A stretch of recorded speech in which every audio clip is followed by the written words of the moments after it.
تمام سبجیکٹ کے ٹیچرز کو میں بتانا چاہتا ہوں بہت بڑی خبر. وہ خبر کیا ہے؟ اگر آپ پاکستان میں رہتے اور آپ کو لگتا ہے کہ میں صرف پاکستان کی اکیڈمیوں میں، اسکولوں میں، انسٹیٹیوشنز میں ہی پڑھا سکتا ہوں اور یہاں پہ پڑھا کے مجھے ارننگ ہو جائے گی، میں ویل سیٹل ہو جاؤں گا، خود کفیل ہو جاؤں گا، تو آپ غلط سوچتے ہیں. یہاں پہ آپ کی جو سیلری ہے، وہ تنخواہ ہے، وہ فکس ہے، وہ 30 دن کے بعد آپ کو ملنی ہے. ٹھیک ہے، لیکن آپ کی سیلری کتنی ہوتی ہے عموماً 30,000 40,000 روپیہ، لیکن اس میں آپ کا پیٹرول، آپ کے آنے جانے کا ایکسپینس، تو ٹوٹل آپ کی جو سیلری ہو جاتی ہے، اگر آپ کی 30 ہے تو وہ 20 ہے، اگر 20 ہے تو وہ 10 ہے، کیونکہ پیٹرول کے ریٹس بھی بڑھ چکے ہیں. تو میں آپ کو مشورہ دینا چاہتا ہوں کہ گھر بیٹھ کے آپ پاکستان سے باہر آن لائن پڑھائیں بچوں کو. اس میں قرآن ہو گیا، میتھ ہو گیا، فزکس ہو گیا، کیمسٹری ہو گیا. اور میں آپ لوگوں میں سے بہت سے جو لوگ ہیں میڈیکل کے اسٹوڈنٹ ہیں، مطلب اگر ایک آدمی نے ایم ایس سی کی ہے، کوئی بی ایس ہے، کوئی ایم اے انگلش ہے، کوئی ایف ایس سی ہے، ٹھیک ہے، تو وہ لوگوں کو بھی میں بتانا چاہتا ہوں کہ آپ پاکستان سے باہر پڑھاؤ. ایک بندہ کہتا ہے کہ نہ تو میں بی اے ہوں، نہ ایم اے ہوں، نہ ایم ایس سی، نہ ایف ایس سی، کوئی بھی نہیں ہوں، تو میں کیا کام کروں؟ تو سب سے پہلے ہے کسی بھی مولوی صاحب کے جا کے اس کی خدمت میں حاضر ہو جائیں. اس کو بولو کہ مجھے قرآن پاک کو صحیح تجوید کے ساتھ پڑھانا سکھاؤ. وہ آپ کو قرآن پاک صحیح طریقے سے تجوید کے ساتھ پڑھانا سکھائے گا. پھر آپ کیا کریں؟ موبائل فون آپ کے پاس ہے، واٹس ایپ کے تھرو، زوم کے تھرو اور بھی کافی اسکرین شیئرنگ ایپس کے ذریعے پاکستان سے باہر پڑھائیں اور اپنا روزگار کما سکتے ہیں.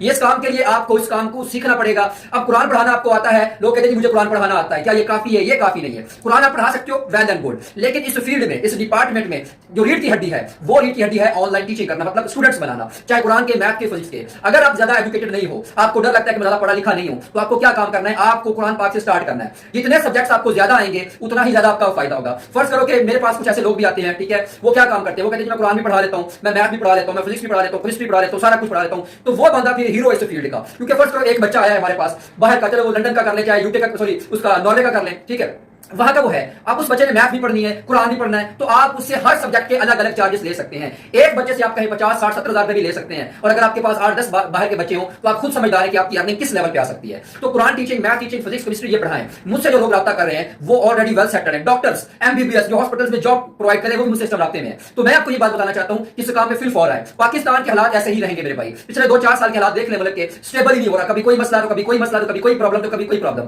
ہم جو اکیڈمی والے ہوتے ہیں، ہمارا یہاں کی ارننگ سے کوئی کنیکشن نہیں ہوتا. ہم نے چپ کر کے باہر سروس دینی ہوتی ہے اور چپ کر کے وہ پیسے ہمارے اکاؤنٹ میں آ جاتے ہیں اور ہم اپنی زندگی جی رہے ہیں. اگر آپ بھی یہ کام کرنا چاہتے ہیں تو آپ کام سیکھیں، اسٹوڈنٹس بنانا سیکھیں، اور مزید ویڈیو کے لیے، مزید انفارمیشن کے لیے میری ویڈیو دیکھیں. اور کوئی رابطہ کرنا چاہے تو وہ ان باکس میں یا بایو میں نمبر لے سکتا ہے. اللہ پاک